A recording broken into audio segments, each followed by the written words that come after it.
وهوبا قوة جين بتنفجر، الرعد بيضرب في كل المكان، الدنيا بتغيم، كل اللي موجودين خافوا. ايوه انه جنون العظمة يا سادة.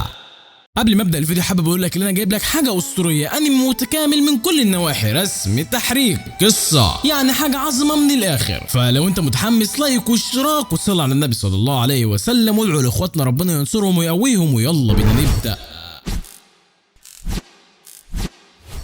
في احدى الايام على الشط بنشوف 3 اشخاص بيتكلموا وبيقرروا ان هم يقتلوا وزير الداخليه وياخدوا هم مكانه، واول لما ياخدوا مكان وزير الداخليه هيتحكموا بالبلد بالكامل. ولكن وفجاه الدنيا بتغيم والهواء بيضرب في كل المكان، بيخافوا اللي بيحصل دوت، وهوبا في حاجه بتنزل عليهم. وعلى الناحيه التانيه بقى بنشوف شخص بيكلم البنت ديت وبيقول لها الموضوع، فهي بتقول له كل حاجه بتصير زي ما احنا خططنا، فهو بيقول يلا بينا نبدا، احنا مش عندنا اي وقت. وعلى الناحيه التانيه بنشوف طياره صديقي بتروح لنفس الجزيره اللي كان عليها 3 اشخاص، حرفيا بتكون مفلوقه. وبعد كده في احدى الايام طلع بنشوف عيل صغير واقف وهو زعلان جده، بيقول له ايه اللي مزعلك كده؟ انت المفروض في الوقت دوت تكون فرحان، انت هتروح المدرسه لازم تبذل كسور جدك. فبقول له ما تبعدش عني يا جدي، انت لازم تكسب الكثير من الاصدقاء يا جين. وبيسيبه وبيمشي، بيقول له بعدك يا جدي. وساعتها بيفوق يا صديقي وبيكون كبر، ودوت بيكون حلم هو مراوده على طول، وبيفتكر ان هو عنده مسابقه وكسر المنبه بالغلط، وعلى طول بينطلق وبيقول اشمعنى النهارده ضمن عن الايام كلها اللي انا اتاخر فيه. وبيكون هو ماشي كده يخبط واحده ولكن بيتفاداها. وبعد كده بنشوف شخص في السوبر ماركت بيقول الوقت دلوقتي بدا، انا لازم ننطلق. وبعد كده بنشوف مجموعه من الناس وهم قاعدين وبيقولوا ازاي احنا ما دخلناش البطوله، ازاي احنا سقطنا. وساعتها في بنت بتجي لهم وبتقول لهم انا اسفه، انا شكلي كده تهت، ينفع ترشدوني لطريق الحلبه ولا لا؟ والعبيطه بتقول لهم انا حبيت عضلاتكم وهم بيفنجروا يا صديقي اللبس، ايه رايك كده؟ وبعد كده بنشوف جين هو ماشي، وساعتها في شخص بيكون هيخبط فيه، ايوه دوت حرامي، وبيكون سارق من الست العجوزه ديت الفلوس بتاعتها. جين بتصعب عليه وبيجري وراه عمال يعمل شلبازات، وهوبا بيكون جنبه انت مين انت يالا، وبيقدر ان هو يركب على المكنه بتاعته ولكن بيتفرقوا عن بعض. انسى لانك تلحق بيا، لا ده انا هجيبك يا ابن الصرمه. وفعلا بيبقى جنبه وهو ماشي كده بيشوف البنت اللي بتكون مبهوره من العضلات، وهوبا بيخبط فيها. انا اسف جدا في لسه انا لازم اجري وراه. وهو بيمشي وهي بتتضايق ان هو كسر النضاره بتاعتها، وهي بتمسك الشمسيه ديت وبتضربه وبيقع من العجله، وبتقول له يا ابن الصرمه اللي انت عملته في نضارتي دوت. فبقول انا اسف بس في لسه ينفع نروح نجيبه بعد كده نتخانق براحتنا. فهي بتقول له تمام وبتركب يا صديقي وراه. البنت دي بتنط وبتقول خلاص انا هجيبك، ولكن هوبا بتخبط يا صديقي في اللفت ديت. انا خلاص تخلصت منكم. ولكن ساعتها الشخص ده بيظهر وبيضربني، عارفه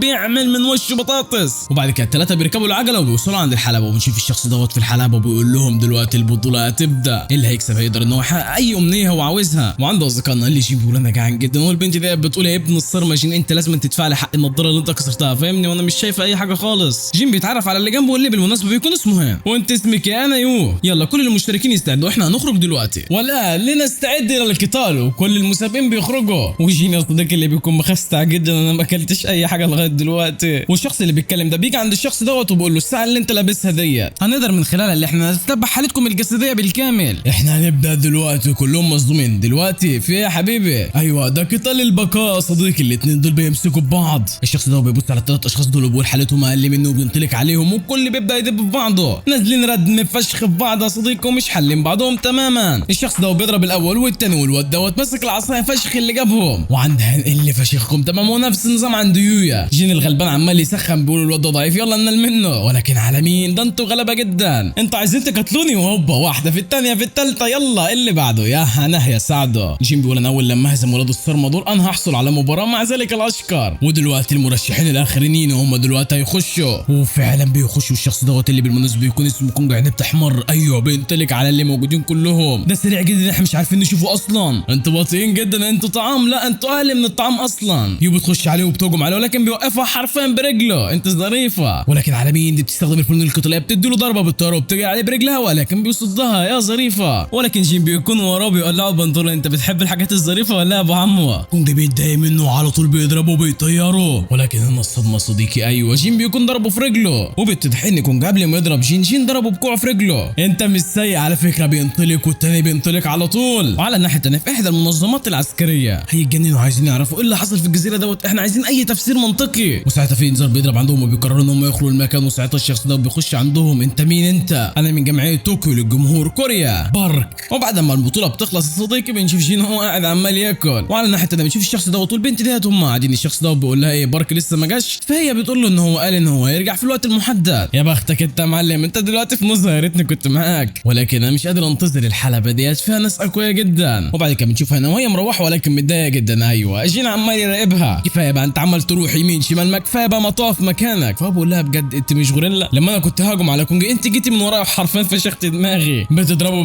بتقول لي من غوريلا يا ابن الصرمه فوق، انت ايه اللي جابك معانا انت كمان؟ انا بيت ان الطريق دوت خلاص بقى سيبكم مني. وهان بيقول انا ما كنتش عارف ان الحاجات اللي هم مديها لنا دي هتعالجنا فعلا بمثل هذه التقنيه. وبعد كده بالليل بنشوفهم هم الثلاثه برضه ماشيين، وجين اللي بيقول لهم انتوا اللي خلاكم تخشوا لحلبة القتال. انا بالنسبه لي انا عايز اقاتل اي حد قوي، وانت عايز ايه؟ انا عايز الفلوس. طب وانت؟ ايوه انا حلمي اللي انا احيي المسيفه بتاعت عيلتي. جين بيقول لها انت سيافه صح؟ طب ايه اللي خلاهم ياخدوا منك السيف؟ فهي بتقول له ابن الصرمه انا ما كنتش شايفه. وفوق كل ده بيكون خد منها السيف وبيقول على فكره السيف ده جامد جدا. هي بتجري عليه وبتضربه، وساعتها السيف بيقع وبتضربه بالقلم في وشه وبتقول له يلا خد بعضك وامشي. وساعتها هي بتنزل تدور عليه وبتفتكر ابوها لما قال لها انت لازم تحتفظ بالسيف دوت، ما تخليش اسلوب السيف بتاع العيله بتاعتنا ينقرض، انت لازم تكوني قويه. وانا من ساعتها كنت عمال اتدرب، كل اصدقائي كانوا بيتنكشوا وكل حاجه، ولكن انا لا، انا لازم اكون وريثه قويه، هي ديت امنيتي الوحيده. جين بيظهر وبيبدا ان هو يدور معاها. هي بتقول انا اسفه ان انا ضربتك، ولكن السيف دوت بتاع ابويا. فبقول لها تمام في الحاله ديت احنا لازم نلاقيه. وساعتها التنين بيظهر يا صديقي بينور لهم ايه رايكم في دوت. اليوم التاني بتاع البطوله بيبدا، وكل اللي موجودين بيكونوا في كميه الانشكاح. اللي قادر ان هو يكسب البطوله ديت هياخد الاذن ويشارك في البطوله الوطنيه اللي فيها اقوى المقاتلين، ويقدر ان هو يحقق امنيته. وعند المسابقين اللي كلهم بيكونوا متجمعين الا بطلنا صديقي اللي بيكون نايم. كونج بيجي عنده بيقول انا هفشخك. ساعتها الشخص ده بيجي من وراه بيقول له مالكش دعوه بيه ارجوك، انت مين انت؟ ساعتها بيهجم عليه، ولكن جين بيظهر من وراه وبيقدر ان هو يوقفه. ودلوقتي المباراه الاولى هتبدا. ايوه ضد هانا صديقي اللي بضربه بتجيبه على الارض هي الفائزه، والمباراه الثانيه جين ضد سوء اللي ببنيه بيجيبه على الارض هو الفائز. وكونج اللي بيقول انت ما استخدمتش قوتك كامله ضدي ولا ايه؟ المباراه الثالثه بتبدا ميسو ضد الشخص دوت اللي بتجيبه على الارض هي الفائزه. المباراه الرابعه بتبدا والفائز بيكون هو بيك يا صديقي. المباراه دلوقتي بتاعتنا هتبدا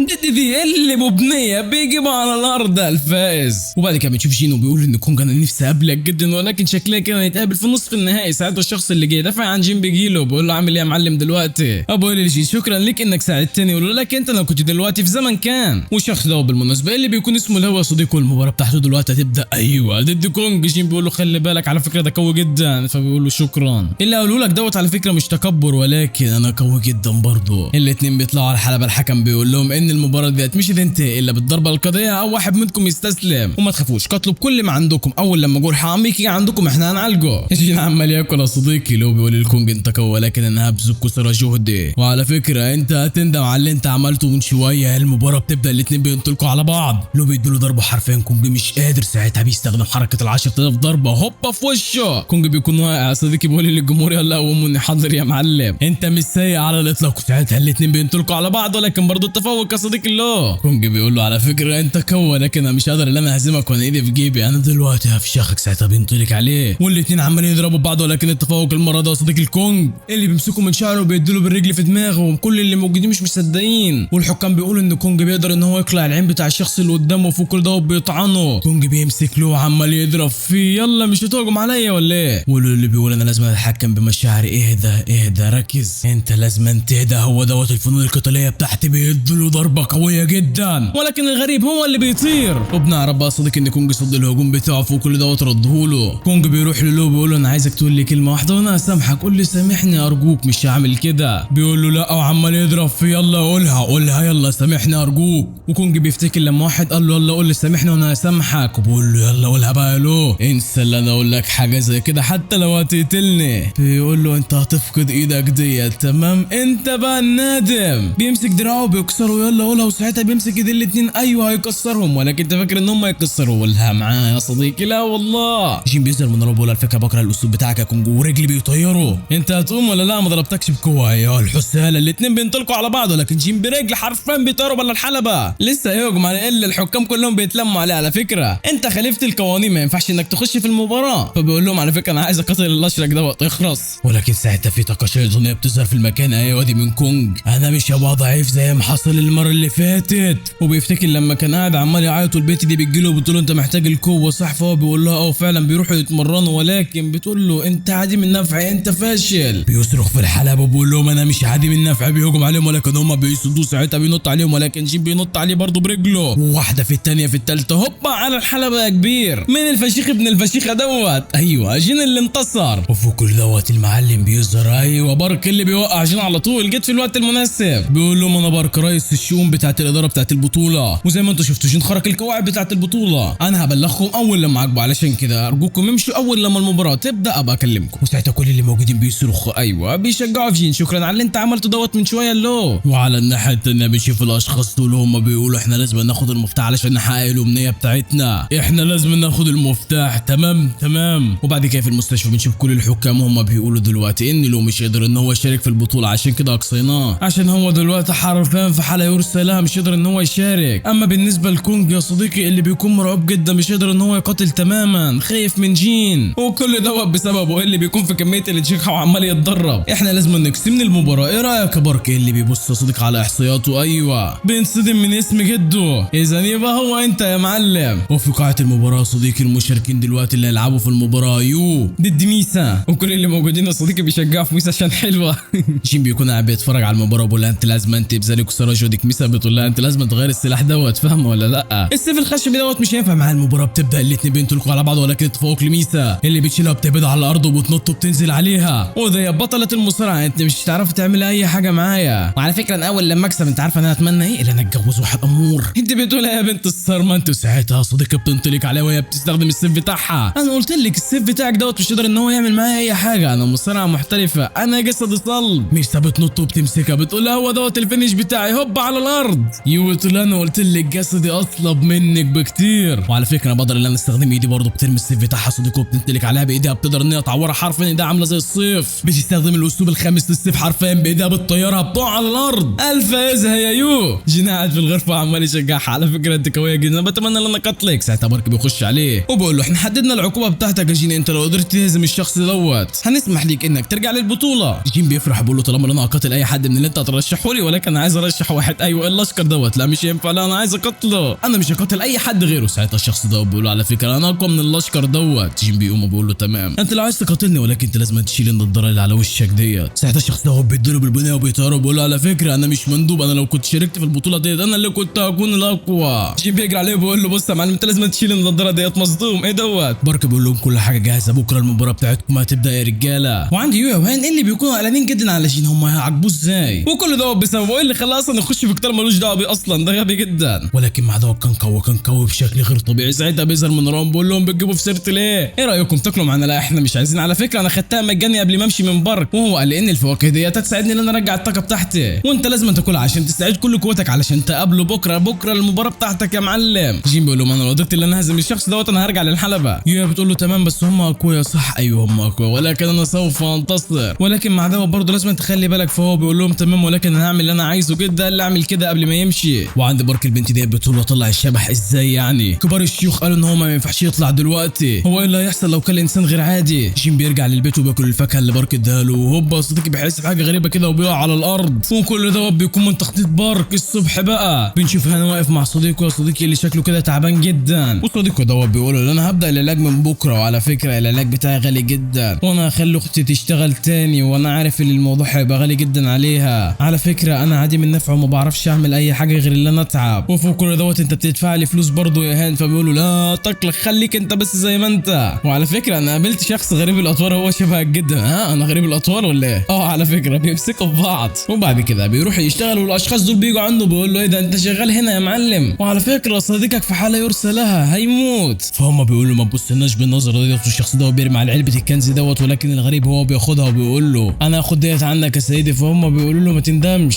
وفي الحلبه بقى صديقي ايوه مباراه هاند دلوقتي هتبدا ضد بيك. بان بيقول له انت بتقدر تستخدم فنون القتال وخصوصا الكاراتيه صح، وعندك اصابه في صباعك. الكتاب اللي معايا دوت انا اقدر ان انا اجيب بيه اي معلومه انا عايزها، وعلى فكره انا هزمك ساعه المباراه. بتبقى هان بيجري عليه، ولكن الغريب بارك هو اللي عمال يضرب فيه. قال لا ازاي دوت؟ هان بيقول انت بتقدر تتنبأ بحركاتي ولا ايه؟ بيك بيقول له على فكره انا بتقن كل انواع العنف عشان كده مش هخسر قدامك، وعلى فكره كل ده بسبب النضاره بتاعتي ديت، انا مشارك اصلا في البطوله ديت عشان اصلح النضاره بتاعتي دي، فهمني؟ ساعتها بيقوم انت مثير للاهتمام. باك عمال يهجم عليه ولكن هو عمال يتفادى كل حاجه، بس ساعتها بينط بالطوب يضربه ولكن بدون اي فايده، برضه بيروح يهجم عليه. ساعتها باك بيقع يا صديقي، وهنا الصدمه بيكون ضرب هان، ولكن الغريب هان بيقول له انت كويس؟ انت وقعت انت كويس بجد؟ بيقول له على فكره انت راجل بزياده، ولكن انا دلوقتي هستخدم كل قوتي ضدك. يصنع 10 حركه في لمح البصر، صديقي بيكون صبهان. قال لا انت عملتها ازاي دي؟ طيب مفيش اي فايده، انت مش قادر انك تقوم تاني، انا ضربتك 12 ضربه في نفس المكان، يستحيل انك تقف، انا دلوقتي اللي هنتصر. هم بيفتكر صديقه يا صديقي التعبان لما برضه كان عمال يتدرب، هم بيقول له يا ابني لازم تتوقف، لا انا بحب اللي انا قاتل، انا لازم اعيش. هم بيقوم بيقول انا مش هخسر ابدا. باك بيهجم عليه بيقول له لازم تموت. هم بياخد الوضعيه، ايوه الوضعيه الاولى للسلحفاه السوداء، بيهجم عليه حرفيا، بيدمر المضرب بتاعه. يلا الحركه الثانيه، بيعمل عاصفه ولكن بيقدر ان هو يتفك منها. ايوه الضربه الثالثه النمر الابيض، والاثنين بيشتبكوا بينهم. طبعا التفوق يا صديقي الهان، اللي هي واحده في الثانيه في الثالثه في الرابعه، ايوه نزل فشخ ردم فيه. انت ازاي بتتجرأ انك تحطم النضاره بتاعتي؟ لسه انا هدي الضربه الرابعه ولكن هو بطاري السلامه. الفائز هان، كل الحكام مستغربين، قدر ان هو يوقف ضربه الخصم بتاعه بالحركه الاولى وبالحركه الثانيه. ودلوقتي المباراه بتاعت جين هتبدا، اللي اخترق القواعد بتاعت المباراه بتاعت امبارح، ولكن جين يا صديقي بيكون مرمى على الارض جثه هامده. وبعد كده بيفتكر حاجه كده، وفي الحلبه ما فيش غير شخص واحد. قال لا جين مش هيشارك ولا ايه؟ وبارك اللي بيكون قاعد مستني انت هتيجي ولا لا. ايوه جين وصل يا معلم بسرعه البرق، انت كنت مستخبي في الحمام خايف مني ولا إيه؟ انا دلوقتي اشرح لكم القواعد. لو جين قدر ان هو يوقع مورو على الارض هو اللي هينتصر، بعد كده هيرجع للتصفيات بتاعت البطوله، وهي ديت كل القوانين يا معلم. يلا دلوقتي المباراه بتاعتكم هتبدا. ساعتها جين بينطلق على مورو، بياخد النضاره بتاعته بيوقعه على الارض. انتهت المباراه يا معلم. قال لا انت بتعبس معانا ولا ايه؟ مورو ما بيعجبوش الموضوع وبيقوم، ولكن جين حرفيا بيديله ضربه بيوقعه على الارض، ولكن برضه بيقوم وبيقول له دلوقتي انت اغضب، انه بيطلع قوته دوت شيطان بحقي وحقيقي يا صديقي. كل اللي موجودين خافوا، النقط الحيويه بتاعته 2000. جين خاف،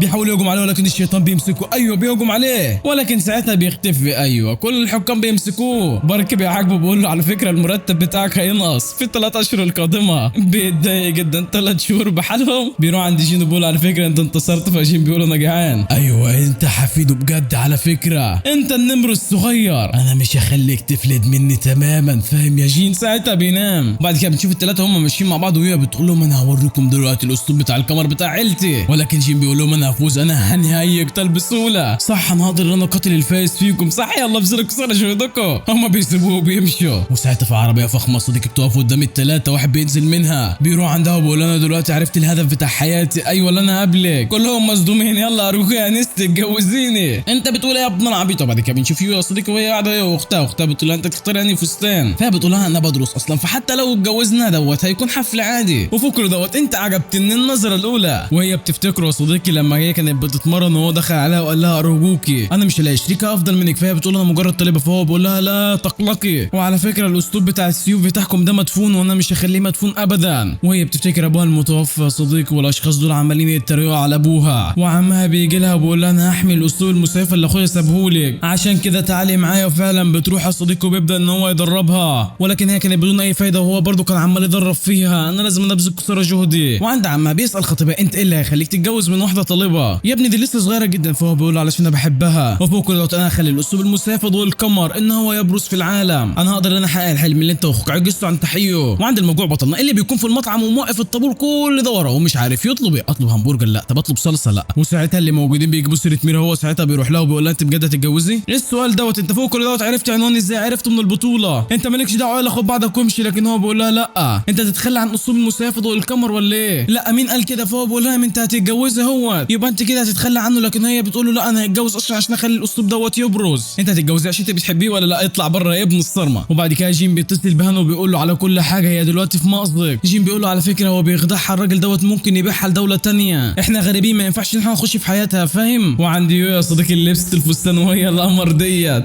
وعمها ما بيكونش عاجبه الموضوع وبيفتكر الماضي لما كانت هي بتغسل الغسيل، يا بنتي روحي استريحي، لا وهي كل اللي بتعمله اللي هي تتدرب. ساعتها عمها بيروح عند خطيبها بيقول له انت لازم تلغي الحفل دوت عشان هي طفله، هي لسه مش فاهمه اي حاجه. لكن هي ساعتها بتيجي وبتقول له ما تقلقش يا عمي. خطيبها بيقول لها انت خدت القرار الصح، فهي بتقول له الاسلوب بتاع القمر بتاعنا يتعرف في انحاء العالم صح؟ واختها اللي بتكون قاعده بتعيط، وساعتها جيم بيجي بيقول لها انا كنت عارف ان في حاجه غريبه، وبيقرروا ان هم يروحوا، لو هم في الطريق بيقابلوا الحراس دول مش هينفع انكم تخشوا بدون اذن، انا قلت لكم من صديقتي في مأزق ولكن هم بيوقعوه، قلنا لك هنضربك. وعمها بيبدا ان هو يوديها عند خطيبها، وخطيبها بيفتكر يا صديقي لما المنظمه بتاعته قالت له انت لازم تحصل على الصيف دوت، وهو يو يعني يا صديقي. وعند جين اللي عمال يضرب من الاشخاص دول بيقول انا مش قادر ان انا استخدم كوتي، وهوب الشخص ده بيكون هيضرب عليه، ولكن على مين؟ هم بيوصل. انا كنت عارف على فكره انك هتوصل ساعتها الحراس بيهجموا عليه، ولكن هي ضربه بيجي بجالهم خالص، بيخشوا من الباب دخول رايق بيسبب حرائق. انت بتعملي هنا يا يويا؟ انتوا عملتوا في الحراس فشخناهم. ازاي الحراس ما قدروش ان هم يفشخوا ذبابتين زيكم؟ اخرس يا شرير، احنا عارفين انك بتخدع يويا. ساعتها هو بيقول لهم انا هقتلكم، بيجيب السيف بتاعه بيهجم عليهم، ولكن هان بيصده. بيروح عند يويا بيقول لها انت عايزه تتجوزي مالكش دعوه بعد ما وصلت لده كله في البطوله. على فكره اسلوب السيف بتاع عيلتك دوت انت اتدربت عليه كتير صح؟ انت عايزه تحققي حلمك وكل دوت بايدك صح؟ وهي فضلت تتدرب يا صديقي بدون راحه. بعد التدريب ده كله انت هتتخلى عن حلمك ولا ايه؟ فهي بتهجم عليه بتقول له ما تخليش الموضوع بسيط، انا عايزك تكوني قويه على فكره. فهي بتقول له انت على فكره مش عارف اي حاجه تماما، وبتهجم، ولكن عمها بيتصدى ليها. جيم بيقول لها لازم تعملي اللي انت عايزاه تمام، وهي بتفتكر ابوها. بتعيط وتروح عند خطيبها بتقول لها مش هينفع ان انا اكمل معاك. بيضحك ضحك هستيري وبيقول لها ما تختارش بنفسك يا الفتاه الصغيره. بيطلع كوش الشيطانيه بتاعته حرفيا المكان كله بقى ضلمه. بيهجم على هنا وبيقدر ان هو يعورها، ولكن بدون اي فايده. يا صديقي بتمسك السيف بتاعه وبتقول عزه بقى، بتجيبه على الارض، وبعد كده بياخدوا بعضهم وبيمشي. المكان اللي كان يتعمل فيه السيف حرفيا اتدمر، وهي بتكون عايزه تتكلم. جيم بيقول لها ما تقولي شكرا بقى، وساعتها خطيبها بياخد السيف وبياخد بعضه وبيمشي، وهي بتقول دلوقتي روح ابويا تعيش جوايا، وبتمشي معاهم. وعندها هنا صديقي اللي بيكون في المستشفى عند صديقه، والدكاتره عماله تبذل كسور جهدها ولكن بدون اي فايده. بيروح يشتغل ما بيكونش طايق نفسه تماما. المتنمرين بيجوا عنده بيقولوا له ايه انت هتاخد شغل اضافي وكل دوت عشان صديقك المريض ولا ايه؟ على فكره هو هيموت في النهايه. بيضربهم. وتاني يوم بنشوف جين هو عمال يجري وبيقول دلوقتي المباراه هتبدا بتاعت هان ويويا. واول لما بيفتح صديقي الباب ايوه الصدمه بتنزل عليه. هان بيضرب يويا في الجرح اللي اتصابت فيه امبارح، وعمال يضرب فيها وبتقع على الارض كده هتموت في ايديه. ودلوقتي هو اللي انتصر. وبعد كده بيطلع بيقابل جين في وشه وبيقول له استعد انا اللي هفشخك في التصفيات النهائيه. وجين ما بيكونش عاجبه الموضوع تماما. وبعد كده بنرجع فلاش باك قبل سنتين وده ماضي هان وصديقه وهم على سطح المدرسه. الاثنين عمالين يضربوا ببعض حرفيا، عاملين من وشوش بعضهم جزامه. وعلى الرغم من الخناقات اللي انا وهو بنتخانقها، ولكن انا وهو على طول مع بعض. وصديقه بيقول على فكره انا اللي فشختك، وفوق كل ده انت مش عارف اي حاجه يا هان. وبعد كده صديقي بنرجع للواقع وهو في الحمام وعمال يرجع ايوه دم، وبيفتكر لما ضرب يويا صديقي وصديقه مكمل. وبعد كده في الحلبه صديقي ايوه مباراه جين هتبدا. يا ترى سوف ينتصر ويقابل هان ولا لا؟ ايوه بينطلق عليه بيديله واحده بيمسك فيه وبيطيره وبينزل عليه بزوبعه. يا صديقي انت بالضربه القاضيه الفاز هو جين اللي بيكون زعلان جدا. ما حدش مستوعب اصلا هو انتصر ازاي. وبيبص على هان. يا صديقي ايوه المباراه بتاعتهم دلوقتي اتحددت،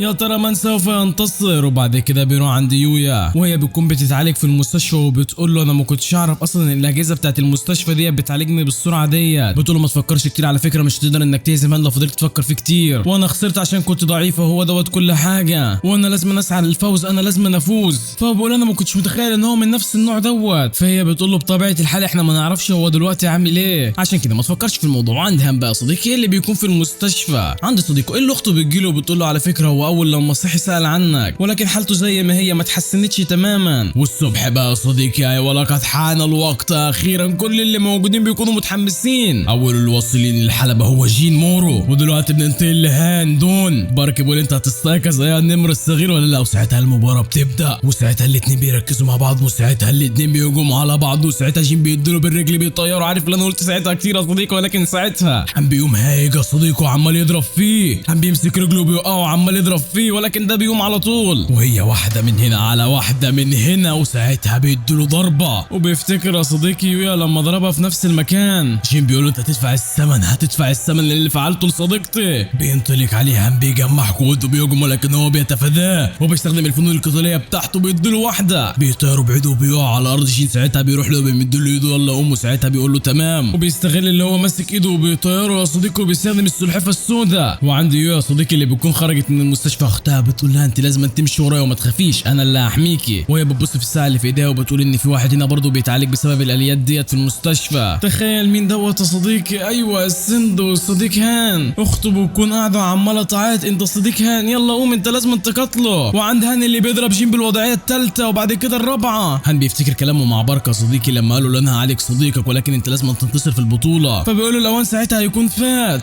هان بينطلق على جين بالوضعيه الثالثه وعمال يضرب فيه، وباركا بيقول له انت لو قدرت انك تهزم جين في لمح البصر انا هعالجهولك. عشان كده يا صديقي هو متعصب وعمال يضرب في جين بغل. انتهى الموضوع. دي الوضعيه الاخيره. جين بينطلق عليه قبل ما جين يضربه بيديله الضربه الاخيره بيقع على الارض جثه هامده. بارك بيجي عند هان وبيقول له صديقك مات يا كبير. وساعتها جين جين بيقف. هو بيكون في صدمه نفسيه يا صديقي وبيفتكر الماضي لما كان في المدرسه وكل اللي موجودين كانوا خايفين منه علشان هو كان اقوى واحد هناك، وهو ماشي كده سندو بيخبط فيه وبعد كده هم بياخد بعضه وبيطلع هو واصدقائه بيتخانقوا مع الناس دول. حرفيا بيكونوا عاملين منهم جزمه تماما، بيكونوا لسه هيضربوه لكن هوبا ايوه بيظهر يا معلم سندو بيهجموا عليهم، ولكن عملوا من اللي جابهم جزمه حرفيا. سندو بيقول على فكره انت كويس جدا مع اصدقائك، فهو بيقول دول مش اصدقاء هم كانوا بيستغلوني عشان كده انا كنت بستغلهم برضه. فسندو بيقول له انت لازم تثق فيا زي ما انا هثق فيك. بنرجع للواقع وهو واقع على الارض. العد وصل ل5 ساعتها هو بيقوم ايوه يلا كملوا. جين على طول بينطلق عليه مش مديله اي فرصه، والوضع عمال يتضرب ومش عايز يقاوم تماما. المساعده بتاع بارك بتقول له انت ايه اللي خلاك تقول له الحقيقه، فهو بيقول لها علشان يكشف عن طبيعته الحقيقيه. كل اللي موجودين بيقولوا ان هان دلوقتي مش مركز تماما وعمال ينضرب، وجين بيضرب هان في نفس المكان يا صديقي وبيقول انا ما كنتش معتبركم اصدقاء. بيفتكر سندو انت لازم تثق فيهم. قبل ما جين يضربه هي بتظهر وبتقول له يلا ابذل كسرى جهدك، انت لما قتلتني كنت اقوى من كده ب100 مره. وساعتها بتنادي عليه بتقول له تعالى، وفعلا بيروح لها وهي بتقول له سندو طلب مني ان انا اديك الرساله ديت قبل ما يموت. بيبدا يقراها الحكم بيروح عند جين وبيقول له يا ابن الصرمه يلا روح قتله، لكن هو مغلبه يا صديقي انا مش سامع اي حاجه. هي بتقول لي هم ما تقولوش عشان هو لو عرف هيوقف القتال، فهو بيقول تمام انا مش هقول له. بيبدا صديقي جين بيقول له يلا انا كنت منتظرك يا معلم. واللي مكتوب في الرساله بتاعت سندو بيقول انا سمعت انك مشارك في البطوله، وانت لو كسبت في البطوله ديت انت هتعالجني صح، ولكن يبدو ان الاوان فات. وعلى فكره انا فخور جدا انك صديقي وانا مش ندمان عن الوقت اللي انا ضيعته معاك. انت لازم تقاتل يا معلم علشان نفسك. وفعلا يا صديقي الاتنين بيقاتلوا حرفيا من اروع القتالات اللي ممكن تشوفها في حياتك. جين بيقول له انت جامد ونفس النظام عندك يا معلم، هي واحده من هنا على واحده من هنا، والرسم حاجه من المتعه والاثاره والتشويق يا صديقي. الركله الثالثه السلحفاه الثالثه هم بيصد جين وبيديله ضربه. جين بيقول له على فكره انت الافضل، انا دلوقتي هوريك قوتي الحقيقيه. ايوه بيطلع التنين الازرق بيهجم عليه حرفيا يا كبير كله خاف منه. لديك نمر صغير جامد جدا هوبا هم بيقع. الفائز هو شيمورو. وبيفتكر سندو لما قال له انت لو خسرت وانت بذلت كسرى جهدك انت كده ما خسرتش يا معلم، انت لازم تبتسم. هو ايه اللي هيحصل يعني لو ابتسمت؟ هو دوت اللي هيحصل. بيمد له ايده وفعلا بيمسكها صديقي وبيقوم. ايوه انا مش عندي اي حبل ولا قوه قدامكم، وكل اللي موجودين بيشجعوا فيه. وساعتها هي بتخش هي بتقول لهم انا مش هخسر قدامكم، لكن جين بيقول على فكره انت غوريلا. هو طبعا هو واقف في النص مش فاهم اي حاجه، انتوا اصدقاء اغبياء على فكره. هو بتشوف شخص في الحلبه وبيقول ايه الملل دوت، هو دوت كل اللي عندكم. وعلى الناحيه الثانيه بنشوف شخص صديقي بيتفرج برضه على المباراه وبيكون مستمتع. هلا انت مترعب من الكل ولا يا معلم جين؟ وعلى الناحيه الثانيه بالليل بنشوف جد جين يا صديقي والمجموعه دي بيظهروا له بيقولوا له انت لازم تقتنع باللي احنا بنقوله، انت لازم تيجي معانا غصب عنك لازم تيجي. ولكن هو بيقول لهم انا في كلمه كنت بقولها على طول لحفيدي، اعمل اللي انت عايزه. بيضحك وبيقول له في تلك الحال بيجمع قوته. وعند جين اللي بيروح للبيت وبيفكر في جده. وفي الاخبار ناقص اسبوعين بس والمباراه الوطنيه هتبدا، وبعدها سوف نعرف من سوف يتربع على العرش على الثانويه. واللي هيشاركوا في المباراه دي يا صديقي هم 3 اشخاص متكونين كفريق، واللي بطبيعه الحال هيكون جين وهانا صديقي ويويا. وعند يويا بقى صديقي المباراه بتاعتها بتبدا، اللي بيكون بقتل خصم جين السابق اللي عمال يتنطط اراجوز يا صديقي، ولكن هي واحده بتجيبه على الارض. انتهت المباراه الفائز هي يو، وجين بيكون في كميه الانشكاح. انت دلوقتي تقدر انك تشاركي معانا انت الثالثه، وبيكون في كميه الغباء حرفيا. وعند باركو كل الحكام اللي بيقولوا على ما اظن كده واحد من اللي موجودين دول هو المفتاح، عشان كده احنا غيرنا القوانين وكل 3 هيكونوا عاملين فريق. بارك بيقول لهم على ما اظن كده في نمر صغير موجود هنا، ولكن هو دلوقتي عايز ينمو مش جين يا صديقي. وبيكون شدوا الشخصين دول هم مين دول اصلا، سواء كانت الثقه او الرابط او المنافسه او الغيره او الياس او الغضب. ساعتها سوف يستيقظ المفتاح، وانت طبعا يا صديقي مش عارف يعني مفتاح ولا مين ال6 دول ولا اي حاجه والله زيك. ساعتها الشخص ده بيجيب سيره جين ويويا وبيقول على ما اظن كده ان هم متورطين خلف الكواليس، واللي متورطين معاهم يا صديقي ايوه منظمه النوكس.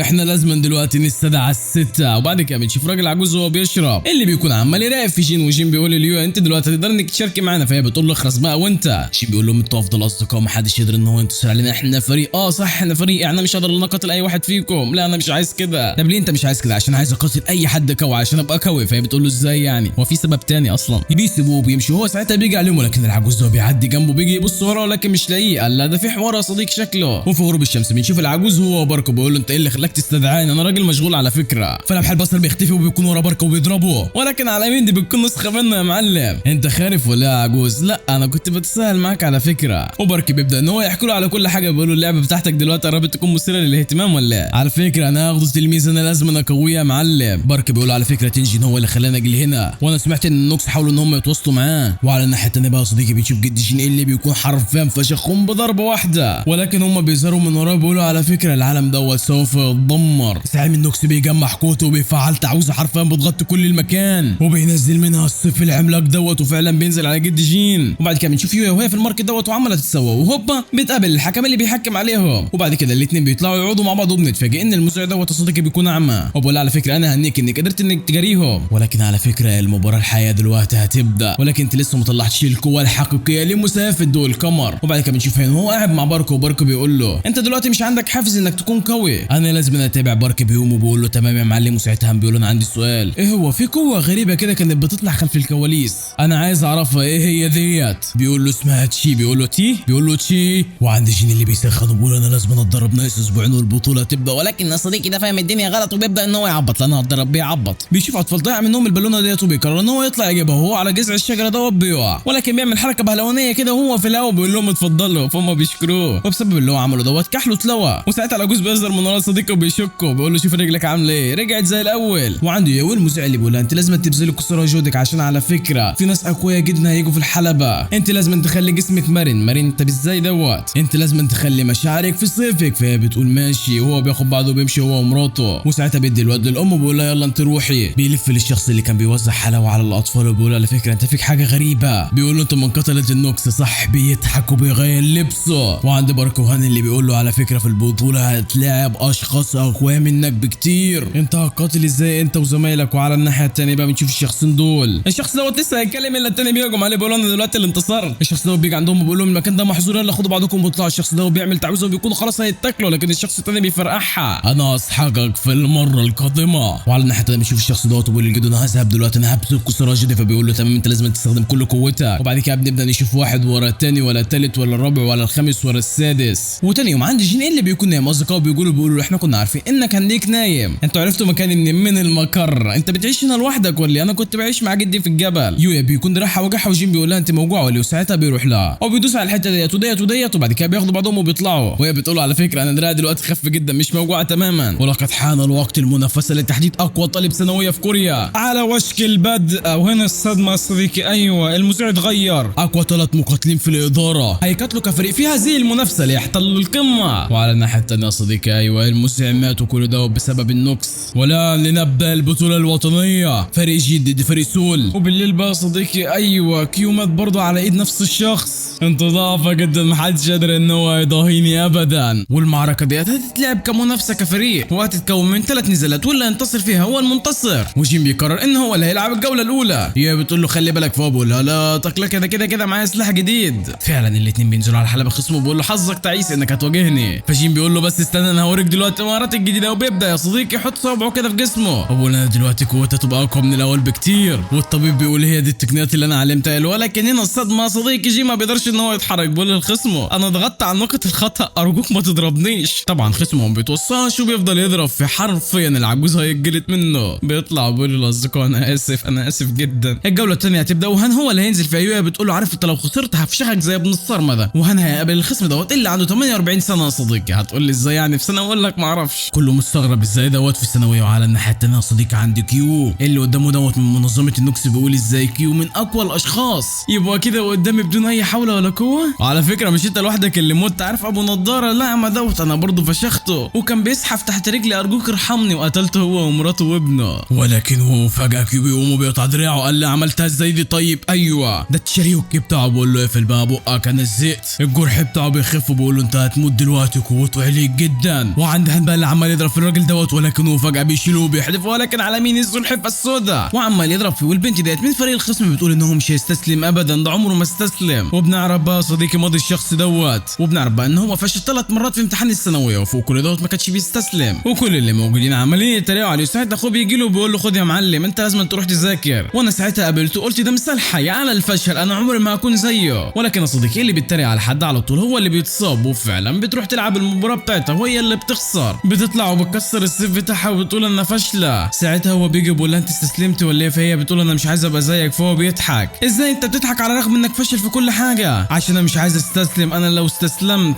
مش هيبقى في فايده من حياتي. وانا فضلت اقول لنفسي ان انا مستحيل ان انا انجح. وساعتها بيلحم السيف بتاعها وبقول لها انا عمري ما استسلم. بيديها السيف والمنشفه وهو بياخد بعضه وبيمشي والنطره عماله تنزل عليه. تاني يوم هو بيروح يذاكر وهي ساعتها بتجيله بتقول له يلا يا معلم انا هذاكر لك، وهي بتقول مستحيل اللي هو يخسر، ولكن انت فاكر ان هو يخسر يا صديقي؟ ولا معاه صديقي لا والله اكيد. ولكن هو ساعتها بيطلع الشريوكي بتاعه وبيضرب هان حرفيا بيطيره وبيقول له انا عندي حلم برضه لازم احققه. هان بيقوم وبيقول له انت كوا علشان كده انا لازم اهزمك. بيهجم على هان ولكن بيقدر ان هو يصده. ايوه انا مش هخسر طالما اصدقاء بيرابوني. بيطلع الشريوكي بتاعه وهي ضربه بيجيبه على الارض. وعلى الناحيه الثانيه بقى عندك يقول لي بيكون فشخ اللي قدامه وقطع دراعه الثاني، ولكن بيقول له بدون اي فايده انا هقدر ان انا الحم ايدي طالما انا عندي الشريوكا. ولكن على مين بيطلع الشريوكي بتاعه بيجيب اجله يا كبير. ولكن ساعتها في 2 من مجموعه النوكس بيظهروا. قال مين دول؟ هم بيقولوا للي معاه انت اللي جابك هنا، انا المفروض اقتل الشخص دوت. كيو بيهجم عليهم ولكن ساعتها الشخص دوت بيطلع الاجنحه بتاعته صديقه وبيطير، والبنت دي بتهجم عليه بايديها وفعلا بتقدر ان هي تكتف كيو. الثاني بيطلع السيف بتاعه بيهجم على كيو، ولكن على مين؟ المشرفه الثانيه بتوصل. هي بتقول له انت كنت هتخسر بابا ولا لا تكلك كنت هتكفل بيهم لوحدي. هي بتقول له كيو صح انت اتعاقبت ومش هتاخد مرتبك لمده 3 اشهر صح وانا هعاقبك، هخليك ما تاخدش مرتبك لمده نص سنه بجد. هيروح يشحت يا صديقي. وعلى الناحيه الثانيه مباراه كيو هتبدا. ايوه اللي هيكسب هو الفريق بتاعه هينتصر. يلا بداوا فعلا الاثنين بينطلقوا بالسيوف الخشبيه اللي معاهم، والاثنين حرفيا مستواهم متساوي، ولكن هي في حته ثانيه يا كبير. ولكن هي بتقول انا مستحيل ان انا اخسر قدامك، ولكن على مين؟ هي بتكسر السيف بتاعها، ولكن هي برضه بتقول انا مش هخسر وبتطلع الشريوكي بتاعها. وعلى الناحيه الثانيه بقى صديقي عند المدعك حرفيا فاشخين بعض. البنت ديت من مجموعه النوكس بتطلع الشريوكي بتاعها، ولكن على مين؟ المشرفه بتطلع الشريوكي بتاعها وبتبلعها. الزمي حدودك فاهمه والا هاكلك. بتتعصب عليها وبتقول انا هقتلك، ولكن على مين؟ بتستخدم قوتها. وعندك يا صديقي اللي الاثنين حرفيا فاشخين بعض بالاسلحه بتاعتهم. يوكي في الاخر بيقدر ان هو يحصره بالشريوكي بتاعه، وفي المباراه يوي عمال يتهاجم عليها، ولكن الاثنين ولا حياه عمال تنادي. جين عمال ياكل بيقول لا تقلقوا هي اللي هتكسب كده كده. وهي بتفتكر المذيع القديم وبتقول انا لازم نحط مشاعري في صيفي. السيف بتاع يويا بيتكسر وساعتها هي بتنط على الشريوكي بتاع خصمها، وهي واحده من مسافه ضوء القمر بتجيبها على ارضها الفايزه هي يويا. وعلى الناحيه الثانيه حرفيا المواجهه ما بين الاربعه في اوج حماستها. كيو في الاخر بيقدر ان هو يقطع الاجنحه بتاعت الخصم اللي قدامه، ونفس النظام عند المشرفه اللي بتفشخها حرفيا. وكيو لسه يخلص عليه الا هو بيطلع اجنحته وبياخد صديقته وبياخدوا بعضهم وبيهربوا، والشخص اللي كان بيقاتلهم الاول بيضحك وبيقول لهم انا اللي هقتلكم دلوقتي، وساعتها بيفرقع حرفيا بيدمر المبنى اللي هم كانوا فيه. وبعد ما فازت يا صديقي كلهم بيحيوها وهي بتقول لهم اخرسوا بقى انتوا بتكسفوني. وهم بيقول انا عمري ما هعمل الموضوع ده تاني معاكي. وعند الفشل يا صديقي اللي انا مش هقول عليه فشل بامانه بيقول لها ما تقلقيش انت لازم تحاولي مره ثانيه مش لازم تستسلمي. فهي بتفرح وبتقول له تمام يا معلم. وعند بارك اللي جنبه بتقول له على فكره كيو دلوقتي اتهجم عليه وكل دوت من مجموعه النوكس، مع ان المهمه بتاعته المفروض في غايه السريه. وهو بيقول لها على ما اظن كده ان في خان ما بيننا. وهي بتقول له بص صح كده الايديه بتاع التنجين على ما اظن كده ان في حد خطفه وحطه في حته بعيده. وفي الحلبه النزال الثاني يا صديقي هيبدا جند الديتك. بيقول الجند مش هتفرق بقى انت تستخدم اي اسلوب، ولكن انا هفشخك. لسه بيجمع قوته وهيهجم، ولكن هوبا جون بيطلع الشريوكي بتاعه بيجيب اجله يا كبير. انت لا ما قدامكش اي فرصه ضدي. ساعتها الخدامه بتاعته بتتدخل، ولكن انت كمان يلا على الارض. بيقول لها انت بدون اي فايده عمال يضرب فيها. هي بتروح عند جين وبتقول له عارف يا ابن الصرمه لو دخلت الحلبه انا هفشخك، ولكن هو بيقول لها بص جنبي كده. وفعلا هم بيخش عليه وبيضربه وبيقول له بس بقى عبط اللي انت بتعمله دوت. لسه هيجمعوا على بعض الحكم بيوقفه وبيقول للهان انت لو كملت انت هتتعاقب يا معلم. وساعتها تيكي بيجمع قوته وبيهجم على جون، ولكن بدون اي فايده يا معلم. بيصد وبيجري عليه وبيدوا له ضربه بيطيره. انت مش قوي خالص. وبيستخدم الشريوكي بتاعه وعمال يصرخ من الالم. وبعد اللي حصل دوت تيك على طول بيتنقل للمستشفى اللي بيعالجه هو الطبيب من السته. جده بيجي بيقول للبارك اللي ما خلكش تستبعده هو دلوقتي هيبوظ البطوله بالكامل اللي ما خلكش تستبعد جون، عشان كنت فاكر ان هو المفتاح دوت سبيلك الوحيد. وفي المباراه الثانيه من مجموعه من البطوله الثانيه الوطنيه فريق شي ضد فريق تأويل فاز في اول جوله هو فريق شي. الخسران بيطلع من الحلبه بيقول لهم انا اسف، لكن اللي قدامه بيقول له لقد ابليت حسنا يا معلم. هننتقل دلوقتي للجوله الثانيه سند الدتايا. تايا بتقول انا شكلي كده هخسر، ولكن اللي جنبها بيقول لها لا تقلقي لو اتبعت الخطه بتاعتي انت هتكسبها على طول. فهي بتقول له تمام. هو يا صديقي بدل ما يقول لها خطه بيقول لها انا قلت لك صح ان هم كانوا بيتنمروا عليا لما انا كنت طفل. فهي بتقول له روح قول لاي حد بقى سيبني في حالي. فهو بيقول لها ماشي. الاثنين بيطلعوا على الحلبه حرفيا يا صديقي دبابه بشريه بيهجم عليها على طول، ولكن بدون اي فايده بتتفاداه. تايا بتديله رجل بتجيبه على الارض. ازاي يا صديقي ده حرفيا يفسر منها 7. ويا اللي بتقول ده مين دوت مين قلبه دوت انت مش سهل خالص ولا ايه؟ هم بيقول اي فريق احنا هنواجه، لكن هي بتقول له يا ابن الصرمه شفت بعد ما انت اتدخلت انت استبعدت دلوقتي انا مع فريق غبي عارف يا ابن الصرمه لو انت عملت حاجه زي ديت تاني. فبيقول لها انا اسف واضح كده ان جين كده مش معاهم اصلا. ودلوقتي المباراه الثانيه هتبدا. قلبه ضد الشخص دوت. جين اول لما بيشوف الجاكيت اللي قلبه لابسه بيكون مستغرب ده نفس الجاكيت اللي جدي كان مديهوني. المباراه بتاعتهم بتبدا، ولكن الغريب خصمه حرفيا في كميه الانشكاح. يلا حبيبي روح بيتك. ده مش خايف من قلبه تماما يا صديقي، ولكن انت فاكر ان قلبه هيسيبه؟ لا والله. قلبه بيقول له انت على فكره مش قدرت تهزمني، انت لازم تستسلم. ساعتها بيضرب قوته كله، خاف ايه دوت الا خصمه اللي بيقول له انت بتغش دبانه ولا ايه؟ بيقول له ايه ده انت قوي بقى. خصمه بيهجم عليه، ولكن على مين؟ بارك بيصد كل هجماته وبيفضل يفشخ فيه. كل اللي موجودين مستغربين ايه التايكوندو دوت. خصمه بيقوم وبيهجم عليه ولكن برضه بيفشخه. ساعتها بيطلع الشاريوكي بتاعه بيقول له انت تخسر دلوقتي قدام قلبه، وبيهجم عليه ولكن قلبه بيتفادى كل هجماته وبيستخدم قوته في لمح البصر. بيكون قدامه بيهجم عليه ولكن لا، ده بيكون وراه يا معلم بيديله ضربه. بيجيب على الارض. الفائز هو قلبه، وجين بيتاكد ايوه ده الجاكيت بتاع جدي. وبعد المباراه بقى صديقي بنشوف الثلاثه وهم مروحين، ويويا وهان هما الاثنين عمالين يتكلموا على قلبه ان هو قوي جدا. وهان بيقول لهم انا لما اتكلمت مع بارك لما سالته هو الشاريوكي دوت عند الكل، فهو قال له لا، في بعض ممكن يتدرب بصرامه وما ياخدوش، ولكن في بعض تاني ممكن يتدربوا يومين ثلاثه يبقى معاهم الشاريوكي دوت. ولكن جين بيقول لهم انا مش محتاج القوه ديت، انا لازم استخدم قوتي انا بس. وساعتها بياخد بعضه وبيمشي. وبنعرف بقى صديقي ان هو متضايق ليه لما بارك استدعاه وقال له ان جدك مستهدف دلوقتي من كل اللي موجودين وبالذات مجموعه النوكس، واحنا كنا عايزين نحتجزه عشان نضمن سلامته. وانت اتصلت بيه اصلا في الايام الماضيه ولا لا؟ ولكن هو بيقول لهم لا انا ما اتكلمتش معاه اصلا. ولكن هم بيقولوا له بص ديت كانت اخر ضربه جدك عملها. ولكن الغريب احنا لما رحنا بحثنا عرفنا ان الدم اللي واقع في الارض دوت من جدك، انت ما تعرفش هو فين عشان احنا نحميه. فهو بيقول لهم انتوا تحموا مين؟ انا جدي لما بينزل قتال انا بخاف على خصمه مش بخاف عليه هو. ولكن على العكس خالص يا صديقي، بيكون قاعد كده وزعلان هو جد هيموت ولا لا. ساعتها قلبه بيجي له بيقول له انت جين صح انا معجب بيك يا معلم. بيسلم عليه على طول. قلبه بيشدوا وبيبداوا هما الاثنين يضربوا ببعض. قلبه بيمسكوا فعلا بيوقعوا على الارض. وقبل ما يضربوا بنلاحظ بقى يا صديقي ان جين برضه رجله فوق دماغه. الاثنين بيقوموا وبيسلموا على بعض. ولكن جين بيقول له هو الجاكيت دوت بتاع جد صح؟ فبيقول له اه انا بحب جدك جدا. وبعد كده بنرجع فلاش باك قبل 14 سنه ودوت ماضي قلبه لما هو كان لسه عيل صغير عنده 4 سنين، وابوه كان ميت وهو كان ماشي في جنازته. وساعتها امي اتخلت عني علشان تخلينا اتدرب، ومن ساعتها ما شفتهاش تماما علشان اتعلم الفنون القتاليه. ولكن كانوا كلهم اقوياء وانا لا. والمدربين كانوا برضه عمالين يهزقوا فيا. ولكن في احدى الايام جدك جه وقال انا كنت صديق ابوك. ابو بقول له خد الديسكار دوت ابوك كان مديهوني عشان اديهولك، ودوت كتاب عن التايكوندو والمهارات اللي فيه الجديده. على فكره جدك وابوك كانوا قويين جدا ولكن مش قد قوتي، عشان كده اكبر ويصير راجل عظيم زيهم. وساعتها خد بعضه ومشي. وساعتها بيقول للجين هو تنجين دلوقتي كويس ولا لا؟ وساعتها في حد بيهجم عليهم. ايوه ده جون. قلبه بيقول انا مش عارف بقى انت ايه اللي بيخليك تكرهني، ولكن انا هفشخك لو وقفت قدامي ومالكش دعوه بجين فاهم. وبياخد بعضه وبيمشي. قلبه بيقوم وبيقول له يلا يا جين خلينا نتقاتل في الحلبه انا وانت. فبيقول له تمام. ولكن بيزعل بيقول انا حتى ما قدرتش ان انا اتحرك لما جون هجم. وعلى الناحيه الثانيه بقى صديقي عندي كيو اللي بيخش حرفيا هيجي عند بارك وبيستخدم الشاريوكي بتاعه. وبيقول له انت خليت شيم يموت هو ومراته وابنه، ولكن هو بيستخدم قوته وبيلزقه في الحيطه. انت بتتكلم مع مين يالا؟ افك اللي دوت على فكره شايف الحته اللي انت كسرتها ديت انت اللي هتتحمل الضريبه بتاعتها. كده صديقي نقدر نقول اللي هو فلس بمعنى الحرف. وبعد كده بيطلع على السطح. وساعتها السكرتيره بتاعت بارك بتطلع له وبتقول له على فكره الام والابن لسه حي، انا استخدمت القدره بتاعتي واستنسختهم عشان احنا كنا عارفين ان النوكس اصلا هيتبعوهم، وانا قلت لك انصت ليه ولكن انت ما سمعتنيش تماما. والام والابن عايشين في مكان احنا حاطينهم فيه، والبنت دي بالمناسبه بيكون اسمها بي. وبي بتقول له على فكره انت مخصوم منك 9 شهور بدون راتب. فهو بيقول لها ارجوك فهي بتقول انا مش هديك الفلوس. وبعد كده صديقي بنشوفه هو حرفيا حيحان على حته العمله ديت. واللي بيشوفه مين هان وبياخدوا اكل وبيقول انا هاكلك واشربك، ولكن مقابل دوت انا عايزك تعلمني الشاريوك دوت هيكون ارخص من الاكل في الشارع. فبيقول له تمام يا معلم. وانا عايز اساعد جين ويويا وانا مش عايز ابقى ضعيف. وعلى فكره جين في حاجه غريبه هو مش عايز يقولها لي. فبيقول له يعني انت قصدك انك مش مؤهل صح؟ فبيقول له اه. وعند بارك بقى صديقي اللي بيكون مجمع كل المشرفين وبيقول لهم على فكره مجموعه النوكس كده شكلهم هيبوظوا البطوله بتاعتنا، احنا مش عندنا اي وقت. وفعلا يا صديقي عند النوكس بقى اللي بيقول كل لحظه مهمه، احنا لازما نحصل على المفتاح بقى اي حاجه، احنا لازم نحصل على القوه. وبارك بيقول لي ما احنا مش هينفع نخليهم يعملوا اي حاجه هم عايزينها، انتوا لو لقيتوا اي حد من مجموعه النوكس انتوا لازم تفشخوه بميه رحمه. ودوت يشمل برضه الخان اللي موجود عندنا. وعند النوكس اللي بيقولوا احنا لازم نلاقي المفتاح وندمره. ونفس النظام صديقي عند بارك اللي بيقول اي حد يقف قدامكم اقتلوه. والاثنين في نفس واحد بيقولوا دلوقتي الحرب هتبدا.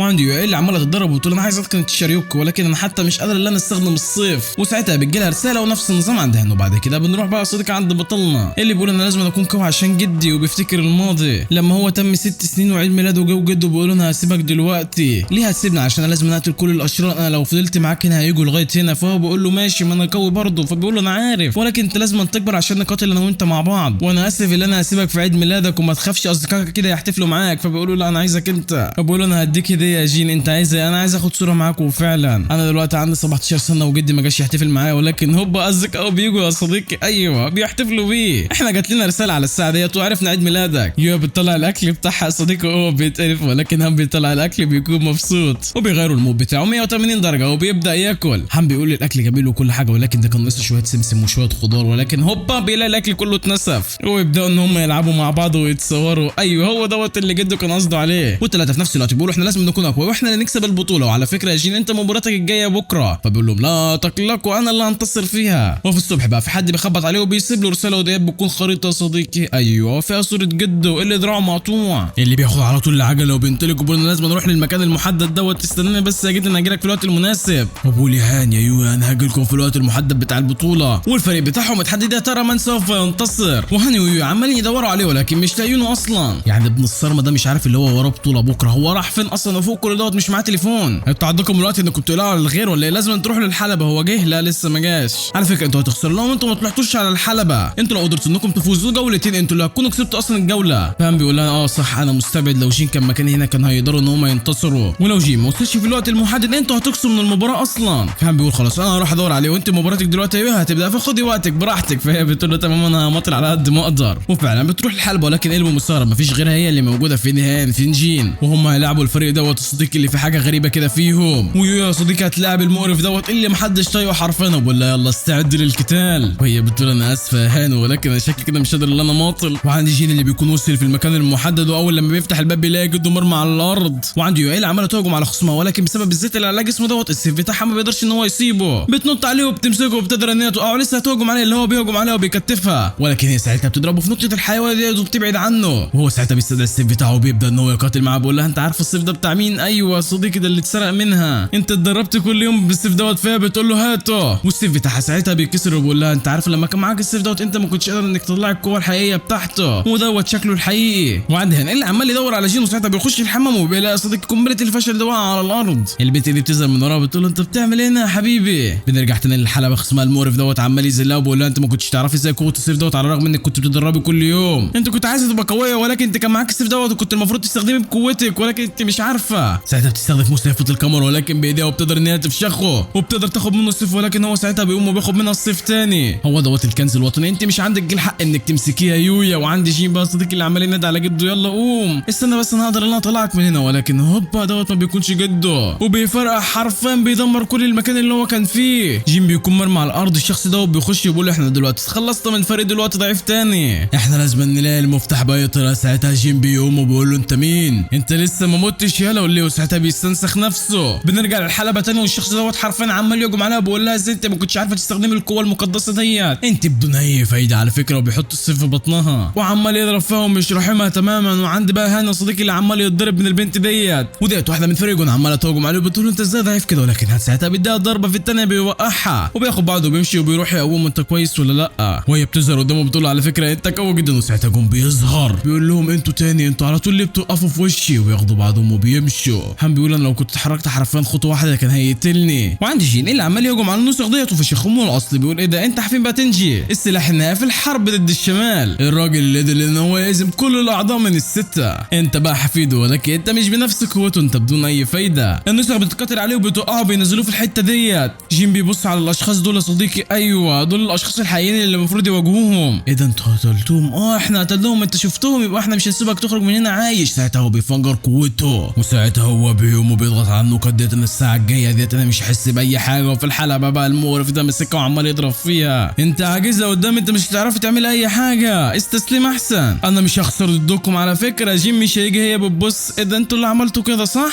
بتهجم عليه بغل، وهي بتقول عمره ما هيخسر قدام اشخاص زيكم، ولكن هو بيضربها. وهي ساعتها بتخش في العقل اللاواعي بتاعها وبتقول انا مش عايز اخسر، انا لازم اكون قويه، انا لازم اكون قويه علشانهم. الضوء دوت بيظهر بيقول لها انت ضعيفه صح؟ فهي بتقول له انا ضعيفه، انا لازم اكون قويه، انا لازم اكون معاهم. ساعتها النسخه دي بتظهر لها وبيقول لها يلا قومي انت لازم تكوني قويه، انا هديك القوه المطلقه. وفعلا يا صديقي القوه بتاعتها بتتضرب في الحلبه، كله خاف السيف بتاعها بيرجع لها وبتقدر ان هي تستخدم التشاريوك البطل العظيم له. الخصم بيستخدم التشاريوك بتاعه، ولكن على مين بقى يا صديقي؟ لقد فات الاوان. اسلوب المستفاد والكاميرا رقم 42 هي ضربه بتجيبه على الارض. الفايزه هي يويا. قبل ما تقع يا صديقي بيسندها لقد تاخرت، لا انا جيت في الوقت المناسب. طالما ان جين دلوقتي وصل المباراه بتاعته هتبدا ايوه ضده هو. هم بيشيل يويا بيروح يوديها عشان تتعالج وبيقول لها انت ايكست دلوقتي التشاريوك بتاعك، ولكن سيبك من ده كله، هو ايه اللي حصل له؟ انا اول مره اشوفه كده. ايوه ده غاضب جدا. هو بيسال جين هو بيقول اللي حصل له ما بيردش، بيقول له انا سالتك. المباراه بتاعتهم بتبدا، هو بيهجم عليه لكن هو بيتفادى كل هجماته، في لمح البصر بيكون قدامه حرفيا عمال يضرب فيه، وبقول له هو ده اللي حصل اللي بوه عمال يفشك فيه ومش رحمه تماما. جين بيستخدم قوته ومهاره جين بوي الاصليه، ايوه التنين الازرق، بيهجم عليه ودي نفس الهجمه اللي هجم على باي بيها. هو لسه ما وحش، جين بيستخدم المهاره الاصليه رقم 2 التنين التوأم، بيهجم عليه وفعلا النمر ربى نمره يا صديقي. وبعد كده بنرجع للماضي 4 سنين، وده ماضي قلبه يا صديقي، وهو كان بيتضرب. البنت دي بتجي له بتقول له انا عايز اعرف انت ايه اللي بتقاتل علشانه؟ انا قطعت وعدي مع واحد انا لازم اقاتل ضده، انا لازم انفذ الوعد بتاعي. والبنت اللي بتكلمه ديت نزلت مباراه ضد جون اللي حرفيا عمل منها جزامه، وهي بتقول انا مش هستسلم. بيروح لها بيقول لها انت بدون اي فايده، وبيهجم عليها، ايوه كسر لها رجليها. بتروح تكشف يا صديقي، والدكتور بيقول لها انت رجلك هتخف ولكن مش هتقدر انك تمارسي الفنون القتاليه تاني. وقلبه بيكون سامع ده كله، وساعتها بيروح لجون وعمال يضرب فيه وبيقول له انت لازم تعتذر من سو، وانا انضميت للبطوله عشان اخد الامنيه. ايوه هيشفي رجليها يا صديقي لو كسب، وهم هيواجهوا فريق سول. ايوه ده فريق جين. البنت دي بتقول له انت لازم تقاتل علشان نفسك، انت كنت مستني القتال ما بينك وما بين جين بقاله كتير صح؟ لا انا دلوقتي لازم انتصر عشان نشفي سو. وساعتها جين بيروح عند باركو بيحكي له على كل اللي حصل معاه، ان الفريق اللي هم كانوا بيقاتلوه دول مش الاصليين اصلا، وان الاشخاص اللي كانوا المفروض يقاتلهم هم ماتوا كلهم. دوت مش هيغير نتيجه المباراه بتاعتكم، انتوا اللي انتصرتوا. دوت ولا دوت انت عارف دوت من تخطيط مين؟ ايوه النوكس.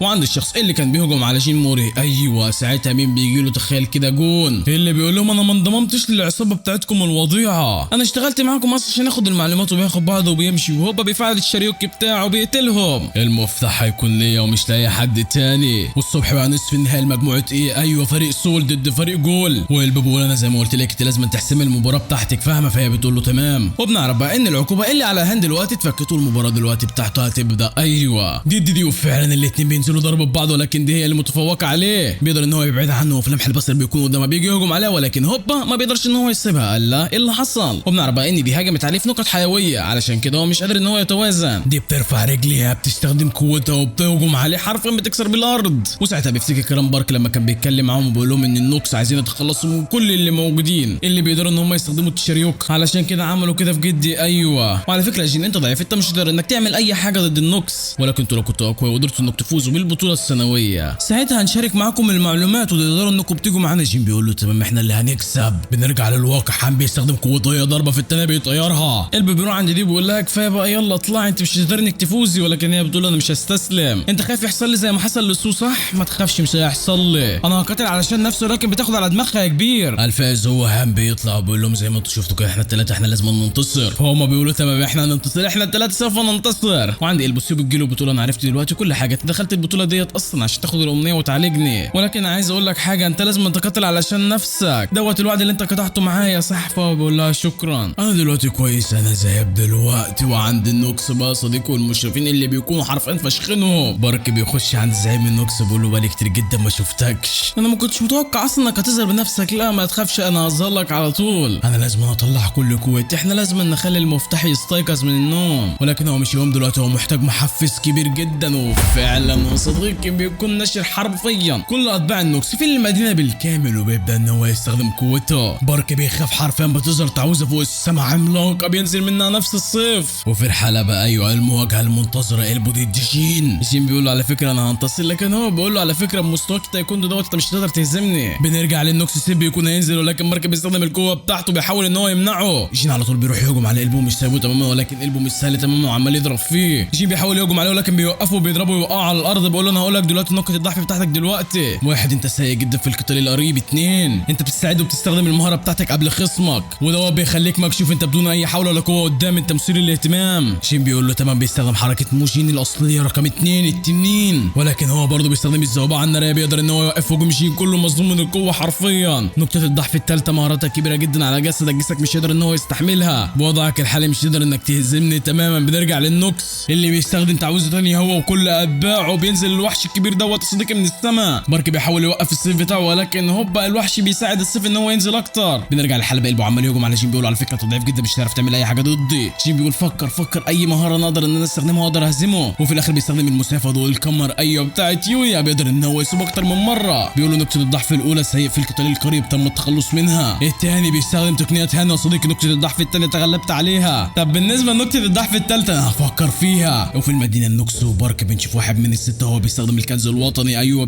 يساعده، وعمال يهجم بكل الاسلحه بتاعته علشان يقدر ان هو يوقفه. قلبه بيقول لجين لسه انت لازم تستخرج كل قوتك، انت لسه ضعيف. وشكل كده قلبه بيدرب جين كله مستغرب، قال بيدربه ازاي يعني؟ بنرجع للنوكس والمشرفين اللي حرفيا القتال ما بينهم اسطوري، وبيستخدموا التشاريوكي بتاعهم والضرب يمين شمال ومش راحمين اي حد. بنرجع للشخص دوت اللي من الست اللي بيستخدم تعويذه كده غريبه بيطلع منها ايوب كتيره، بيهجم بقى على سيف يحاول يوقفه باي طريقه مش عارف، ونفس النظام عند بارك اللي مش قادر تماما. وجين وقلبه بيستخدموا قوتهم وبيتصدوا لبعض. الحلبه بيحصل فيها انفجار من كتر القوه، كله مصدوم ازاي القوه ديت موجوده مع طالبين. جين بيستخدم مهاره جين مورو الاصليه رقم 3 بيهجم، ونفس النظام عند قلبه تايكوندو نص الجحيم. الاثنين بيركزوا مع بعض وهوبا الاثنين بيهجموا هجوم فتاك يا صديقي. بنرجع للمدينه، واحد من السته بيطلع الوحش دوت وبيهجم على السيف بيحاول يكسره مع توتر من كلا الطرفين يا صديقي، وهوبا فعلا بيقدر ان هو يكسره. بارك بيضحك زعيم النوكس الان. بنرجع للحلبه، جين قدر ان هو يوقف قلبه قبل ما يقع، بيفتكر جد جين، وبنعرف بقى الحديث اللي دار ما بين قلبه وجده لما قال له دوت حفيدي جين ارجوك لما تقابله انا عايزك تعلمه كل دوت علشان انا. فبيقول له اكيد يا معلم، وبيقول له على فكره يا جد انت عندك حفيد قوي جدا. قلبه بيقول انا مش هينفع اخسر برضه. ساعتها بيخش في المجال الغريز وبيقابل الثعلب الذيول التسعه دوت، قوته بتبدا تزيد، بيقوم كده قوته بتضرب في كل المكان كله مصدوم ازاي دوت، بيخرج من الطاقه. ايوه لقد استيقظ المفتاح. وانت طبعا يا صديقي عايز تعرف بقى قصه الثعلب دوت وايه اللي خلاه يخش في قلبه، تعالى بقى انا اقول لك. في غبير الازمنه الخرافي سكن في نعيم ثعلب الذيول التسعه، وعنده قوه هائله كله بيخاف منه، اتدرب لالاف السنين، فضل يقتل في الناس ومحدش كان قادر يقف قدامه، وكله بيخاف منه كله بيعمل له احترام. ولكن في احدى الايام اتخان، ومن ساعتها هو سخر قوته ليقضي على العالم، وبعد كده نزل للارض، وبعد كده خرج قوته، وبعد كده اخلت في نوم عميقه. بنرجع للحلبه كله خايف حرفيا من قلبه. بارك بيقول دون اي شك ايوه دي قوه الثعلب الذيول التسعه اللي دمر نص النعيم، ايوه هو دوت. النوكس بيقول له هتعرف تعمل معايا حاجه؟ فبارك بيقول انا هخليك تهرب. بيضحك وبيقول الموضوع على فكره مش يبقى سهل. بنرجع للحلبه، قلبه بيقول له على فكره يا جين انا هفشخك دلوقتي. فبيقول له هات كل ما عندك، وبيبدا يقدم انا عايز اعرف ايه القوه ديت. بيهجم عليه ولكن بدون اي فايده. يا ابني قلت لك اللي انت بتعمله ده غلط. بيختفي من قدامه وبيظهر وراه، وهي واحده في الثانيه بيكون طاير في السماء. قال لا انا ايه اللي جابني هنا؟ وهو في السماء عمال يضرب فيه، بيقع على الارض وبيقوم بيقول انا مش هخسر. بيبدا ان هو يجمع قوته، بيهجم احصار التنين الازرق ولكن بدون اي فايده، بيروح وبيديله ضربه. دوت مش هينفع معايا يا جين، بيقع على الارض. طب انا ازاي اهزم واحد زي دوت؟ هوبا قلبه بيكون يا صديقي مش قادر ان هو يتحكم بقوته. جين بيستغل الفرصه دي وبيبدا ان هو ينطلق عليه، ولكن برضه مش عارف يعمل معاه اي حاجه. وجين بيقول للتشاريوكي ما ينفعش ان واحد يقدر ان هو يستعير قوته من حد. بيديله ضربه بيطيره وبيقول له ايوه يا قلبه انت بتقاتل بجسدك وروحك. جين بيبتسم ايوه لن يستسلم ابدا. ونفس النظام عند قلبه، الاتنين بيهجموا على بعض حرفيا هجوم بيخلي كل اللي موجودين مرعوبين من القوه. الاتنين بيقولوا خلينا ننهي الموضوع ايوه بالضربه القاضيه. قلبه بيجمع قوته بيقول له انت على فكره قوي يا جين قبل ما يهجم عليه. ايوه جين بيستخدم قوته يا صديقي، حرفيا بيطير كل قوه قلبه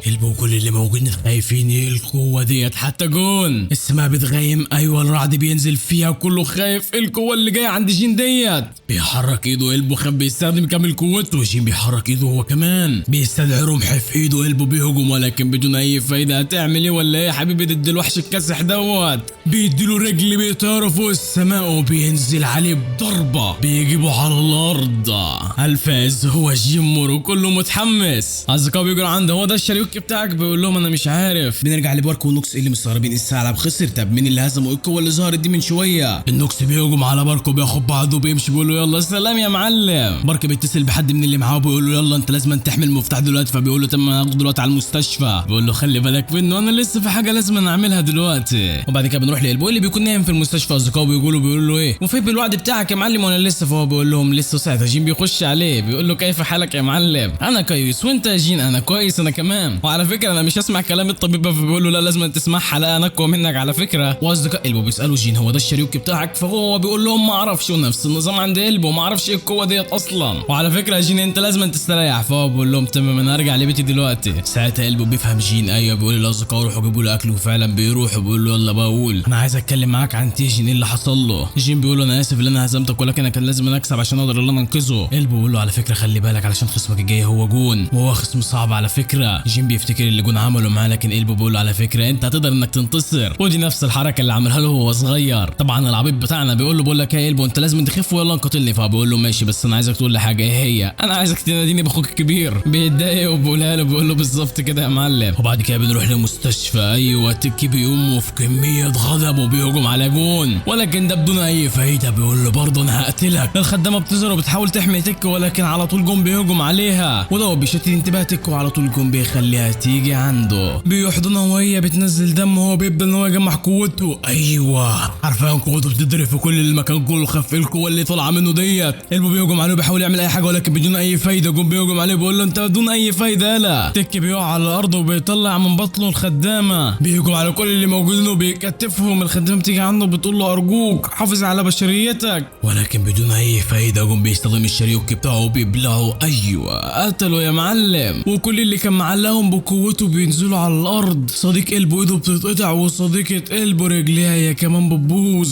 البو بيكون داخل في صدمه نفسيه. وايه اللي بيحصل؟ البنت بتصرخ بقى على صوتها، كيوس سمعها صديقي. وبعد كده بنروح للشر ذات نفسه. ايوه زعيم النوكس اللي بيستخدم قوته، كله خاف منه. بيقول دلوقتي انا معايا المفتاح، بيفتح البوابه دي، كله خاف منها. ايه الوحوش اللي نازله منها دي كلها؟ بنرجع لقلبه اللي بيقول للجنان انا هقتلك، فبيقول على فكره ده مشابه للمره اللي فاتت، ولكن انا دلوقتي مش بنفس الضعف بتاع المره اللي فاتت لما فضلت تضرب فيا. قلبه بيجمع قوته وعمال يضرب فيه ومش رحمه تماما. وبعد كده بنروح لبركه اللي بيقول انا دلوقتي بعلن انتهاء البطوله بتاعت الثانويه، وكل عمال يدب في كله، محدش راحم حد تماما. بنروح لجينو واصدقائنا اللي بيكونوا مستغربين هو ايه اللي بيحصل هنا بالظبط. بعد كده بنروح للنوكس اللي بيقول يا ملك انزل دلوقتي، انا عايزك تفشخ كل اللي موجودين. الوحوش عماله تطلع من البوابه، بيقول يلا انا دلوقتي اخلي العالم ينتهي. وفعلا الوحش دوت بينزل، بيقولوا له احنا عايزينك تقتل كل اللي موجودين هنا، كل اللي في المدينه بيعيط. وعند جدي تك اللي بيقول يا حفيدي انا هقتل اللي قتلك، حتى لو فقدت حياتي انا لازم انتقم ليك. وبعد كده بنرجع لماضي جون، هو كان مع امه لما سلمته لجده. جده بيقول على فكره روابط الدم دي ما بتسويش اي حاجه، انا بؤمن بحاجه واحده وهي الموهبه، وانت عندك كل الموهبه، انت لازم تكون الوريث بتاع العيله بتاعتنا فاهم، مش لازم تخسر قدام حد. وبيفتكر قلبه لما كان عمال يضرب فيه، ولكن الغريب هو ما كانش حاسس باي وجع. جده بيقول له انت لازم تنتصر منذ البدايه. وبنعرف بقى صديقي اللي هو خد قوته من النوكس، بيقول له يا جدي ما انا عارف انا قوتي قويه جدا، انا هاخد قوتك برضه وهدمر العالم باللي فيه. بنرجع للواقع، عمال يضرب في قلبه بيستخدم قوته الكامله، بينطلق عليه بكل قوته. نفس النظام عند جون اللي عمال يهجم عليه، وساعتها الاتنين بيشتبكوا مع بعض. جون بيبعد عنه بيستدعي الوحوش ديت وبيخليها تهجم عليه. قلبه بيحاول يعمل معاهم اي حاجه ولكن بدون اي فايده، بيفتكر اصدقائه بيخش يدب فيهم. جون بيقول له انا وانت سيئين في نهايه المطاف، وفوق كل دوت انت حيوان وانا حيوان. بنرجع للمدينه اللي الوحوش هيجي فيها، كيو عمال يدمر فيهم هو والمشرفه، ولكن الوحوش برضه مستمر ان هي تظهر. المشرفه بتطلع على التنين دوت وعماله تدمر فيهم. زعيم النوكس بيقول للبارك انت برضه جيت متاخرا. بارك بيقول لو الوحش دوت خد المفتاح العالم كله هيتدمر، مش هيبقى شبر حتى واحد منه. ايوه هو دوت اللي احنا عايزينه بالظبط.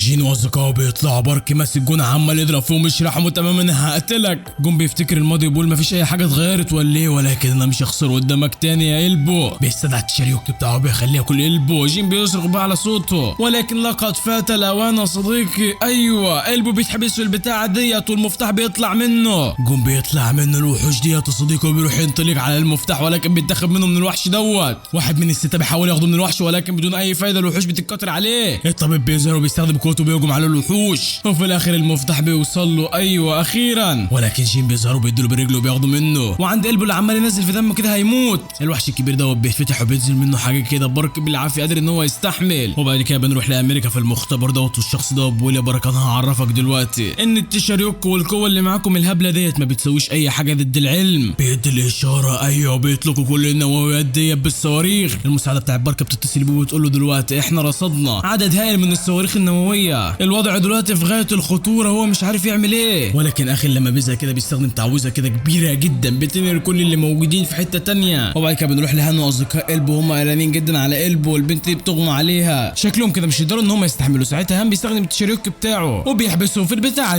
دي قوه علاجيه. طب التقنيه دي هتدوم قد ايه؟ انا ما اعرفش بامانه، احنا لازم نلاقي جينو نذهب بسرعه. ايوه طب هو فين دلوقتي؟ وبعد كده بنروح لجينو، قلبه مرمى على الارض وجين بيحاول يعالجه، بيقول لازم ندوس هنا ودوس هنا، انت كده لازم النسيف يكون وقف. على فكره اللي انت عملته دوت قلبه خطير جدا. فهي بتقول له على فكره هو عمل دوت كله علشان انت تكون قوي، انت لازم تهزم جون. وهو بيفتكر لما كان بيدربه في الحلبه هو دوت اللي كان قصده. ساعتها قلبه بيفوق وبيقول له فين المفتاح، فبيقول له هو بيقول له انا ما اعرفش ايه دوت، ولكن انت لازم تخليه معاك يا جين، ارجوك ما تخليش جون ياخده ولا زعيم النوكس، مفهوم؟ وبعد كده بنروح للمدينه اللي كله حرفيا في زعره ومش عارفين يتحركوا تماما. بنرجع للمشرفه اللي عماله تهجم على الوحوش ديت، ولكن برضه بدون اي فايده، عددهم كبير جدا. ونفس النظام عند كيو اللي عمال بيقتل في الوحوش وعمال يعد في ملايين. ايوه ما كل وحش هياخد عليه فلوس يا معلم. النوكس بيروح لباركو بيقول له انت مش هتعرف تعمل اي حاجه انت بدون اي فايده. بعد كده بنرجع لهان اللي جون عمال يهجم عليهم وبيقول لهم المره الجايه هقتلكم. فين المفتاح؟ احنا ما نعرفش اصلا. الشخص دوت لو عصى عليه هيقتل كل اللي موجودين. جون بيقول لهم من غير رايي انا هقتلكم. الاثنين بيستخدموا التشاريوك بتاعهم بيهجموا على الناحيه الثانيه عند جين اللي عمال يدور عليهم وهوبا بيلاقيهم مرميين. ايوه جون اللي عمل فيهم كده بيقولوا له يا جين يلا خد بعضك وامشي دوت هيقتلك. انت ايه اللي خلاك تعمل كده في قلبه وميرا وماي وهان؟ كل دوت عشان هم خسروا. هو دوت كل حاجه. هو دوت كل حاجه يا معلم. وبعد كده بنرجع للمدينه اللي الوحوش حرفيا هاجه في كل المكان. زعيم النوكس بيقول له دلوقتي انت هتموت يا باركو. لسه بيكون هيهجم عليه الا السته بيظهروا وبيدافعوا عنه وبيقول انا مش قادر. وساعتها التعويذه بتاعته بتتكسر. ايوه يلا يا حبيبي. وفي نفس اللحظه دي بنسمع شخص بيقول بجناح في اليد اليمين الحروا بعيد من هنا يا 100,000 من الارواح. وفعلا بينتقلوا. بس مين هو الشخص دوت؟ بنرجع لجين هو وجون اللي عمال يهجم عليه. جين بدون اي حول ولا قوه قدامه بيهجم عليه بركله التنين ولكن بدون اي فايده. يا حبيبي يلا اديني المفتاح بقى. بعد كده بنشوف كل الاشخاص اللي اتناولوا واقفين على الجبل دوت وهم مستغربين مين اللي عمل فينا كده. والغريب الوحوش واقفه كده وما بتتحركش. ايوه صديقي اللي عمل كده جدي تاك. انت ايه اللي خلاك تعمل كده؟ انا هنتقم يا حفيدي. بيستخدم قوته حرفيا. زعيم النوكس مستغرب ايه القوه الجباره ديت اللي طالعه. وفعلا في وحش غريب بينزل من السماء بيهجم على الوحش اللي هو مستدعيه فوق. كل ده بيستدعي وحش اكبر. زعيم النوكس بيقول له ارجوك توقف ارجوك.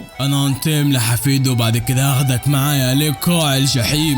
بيكسر التعويذه وهوب ينفجر بيدمر كل المكان ده. حتى الهجوم بيوصل عند جين. بيرجعوا للعالم الواقعي كلهم مستغربين ايه الوحش دوت. زعيم النوكس بيقول فين المفتاح وساعتها بيكتف جين. بيقول بقى كفايه. جون بيروح ياخد المفتاح من جين وبيقول انا دلوقتي هيبقى معايا قوه مفيش حد يقدر ان هو يقف قدامي. بيدخل المفتاح في بطنه وعمال يتوجع. بيتقلب لطفل صغير كده وبيطلع له جناحات وبعد كده بيتغير للشكل دوت وبيقول لهم انتوا هتموتوا وانتوا خسرتوا. بس هو ايه اللي بيحصل بالظبط؟ باركو اللي معاه مستغربين هو ايه الوحش اللي نزل دوت. ايوه ده الوحش اللي نزله جدي تك. وحتى السته مستغربين مفيش بس غير ولاء الاطفال اللي موجودين اللي كانوا في المملكه هم دلوقتي بدون اي حول ولا قوه قدامه. جون بيقول لهم انا دلوقتي هقتلكم هو ده قدركم. كلهم مرعوبين الا جين اللي عمال يفتكر في حاجات غريبه كده. يويا بتسال هان التشاريوكي بتاعك بيحمي قلبه وكل اللي موجودين صح ولا لا؟ وبتقول احنا لازم نرجع. وهوبا بيظهر قدامهم وعمال يهجم عليهم. يويا بتهجم عليه بالاسلوب المسيف في القمر ولكن بدون اي فايده. هان بيهجم ولكن بيطير. وجين بيظهر قدامه بيهجم ولكن بيكتفه بيقول له انت مش هتعرف تعمل اي حاجه قدام انت هتموت يا حبيبي. لا انا هخليك تدفع الثمن اللي عملته في هان وميرا وقلبه وكل اصدقائه. انت لازم تحتزل لكل اللي موجودين بيقدر ان هو يتفك منه. بيضغط على النقطه ديت وبيفتكر كلام الطبيب اللي كان بيدربه. بيقول له المهاره ديت هتخليك قوي للغايه ولكن جسدك مش قادر ان هو يستحملها وفضلت تستخدمها كتير. وابو انا تجاوزت حدودي الجسديه اصلا. بينطلق عليه والمره دي بيقدر ان هو يجريه ولكن برضه التفوق لجون اللي حرفيا عمال يضرب فيه. هان ويا بينضموا له في الاخر بيقدروا ان هم يصيبوه ولكن ده وحش كاسح بيبدا ان هو يهجم عليهم. بيطلع الوحوش ديت جين واقع على الارض ويا بتقدر انها تنقذه. انتوا هتموتوا انتوا مش هتعرفوا انكم بتعملوا اي حاجه معايا. بيهجم عليهم بالسيف دوت. ايوه هان بينقذهم وبيقول لهم ارجوكم امشوا. وبعد كده بنروح لمكان غريب كده واحد بيقول اللي قدامه ارجوك يا سيدي احنا جهزنا دلوقتي كل القوه انت لازم تتحرك. بيقول لهم مش لازم انكم تروحوا انا اللي هروح. وفعلا هو دوت اللي بيحصل يا صديقي. بيهجم بس هو ايه اللي بيحصل هنا اصلا؟ جين بيقدم. النوكس بيقول المفتاح مش هيعرف يعمل اي حاجه مع الواد دوت. هو مين دوت اصلا؟ جين بيروح الحته ديت وبيسحب البتاع ديت وبيظهر تاج فوق دماغه. ايوه دوت تيسي الوحش الاسطوري. الطبيب وكل اللي موجودين مستغرب ايه القوه ديت. جين بيكون واقف عند العمود دوت وبيقول له تخلص وفعلا بيتخلص. هو بيكون الحديد اللي في ايده ديت. جون بيقول له يلا وريني قوتك وفعلا الاتنين بينطلقوا على بعض حرفا سرعتهم خياليه ولكن سرعان جون بيقلب عليه وبيخليه عند الوحوش ديت ولكن جين بيتصدى ليهم كلهم وبيروح لجون والاتنين عمالين يضربوا في بعض. جون بيهرب ولكن على مين؟ مش هسيبك يلا. وهي ضربه من هنا على ضربه من هنا والقتال ما بينهم اسطوري لابعد الحدود.